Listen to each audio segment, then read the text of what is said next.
Did you know you can watch every local 11 Alive newscast live or on demand? That's 11 Alive Plus. Add it to your Roku or Fire TV today and watch us on your schedule.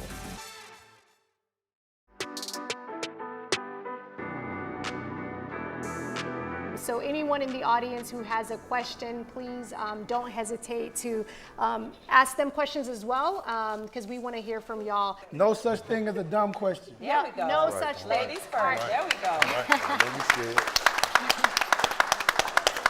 I know you, Columbia, represent. My question is, what efforts are being taken to recreate and build the relationships in the community with the youth and the adults? Because I feel like that's where lots of it stem from. We don't have nobody, or they feel like they can't talk to us, because lots of the time is, oh, this generation is so, yeah, this generation. But what are y'all, or what efforts are being taken to pour into us or help us to where we feel like, okay, we're as a community, we can grow now because we're together? On behalf of us parents, I apologize. You know, parenting is the only thing in the world that does not come with a manual. You know, we get a manual, we buy a refrigerator, car, but parenting, it doesn't come with that. To answer your question, what we do at Next Level Boys Academy, the thing about it is we are a family type organization, because this organization is structured that it's going to take the entire family to get our goals accomplished for what you all are going through, because y'all have multiple things that y'all are going through. But there's nothing in the world that's more pleasing to a young person is to see their mom and dad have a healthy conversation about them. In Clayton County Public Schools, we have a program called the CAB program, a caring adult in the building. So every scholar from kindergarten all the way to 12th grade has at least one caring adult in that building that they can always go to. I'm Kamari Jenkins. I attend Columbia High School in Decatur. I'm the vice president of Men of Columbia, which is a club at my school. And for my question, I graduated in 2026. But for my question, I wanted to know, what type of resources are you all willing to donate and give away to our communities? And for how long are you willing to give us those resources? I feel like the biggest asset that I can give you for the longest period of time is me. That's what I can give you, bro. And like, all I can do is, you know, be here for you as a big brother, as a mentor, and talk to you. And hopefully, you know, you'll listen. But I won't give up on you. I'm gonna stay down, and I got you, bro. I got a question for Mr. Gator.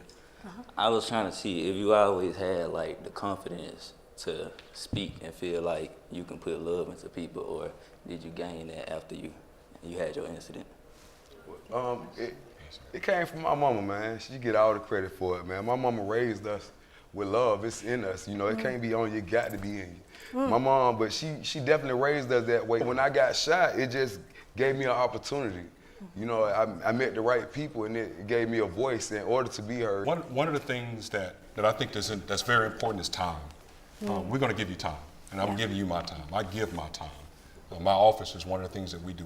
One of the things I demand, you got to give your time. It's every day.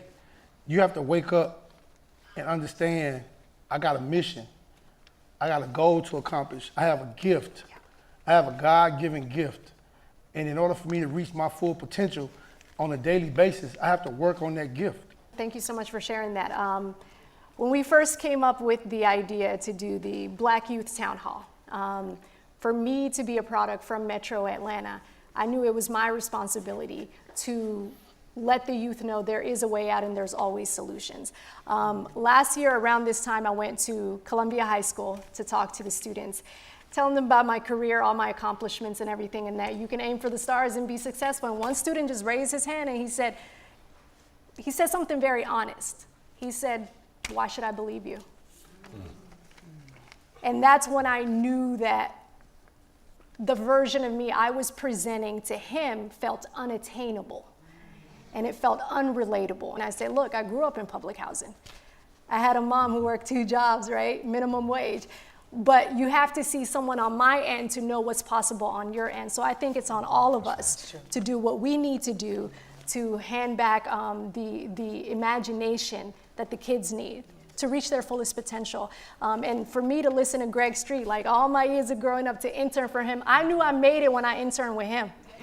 Like, I needed to accomplish nothing else but to be his intern. So to have him on this stage with me, to have this conversation with y'all, and to know y'all on a personal level, it just means a lot to me. So thank you so much for being part of the first one. And it won't be the last.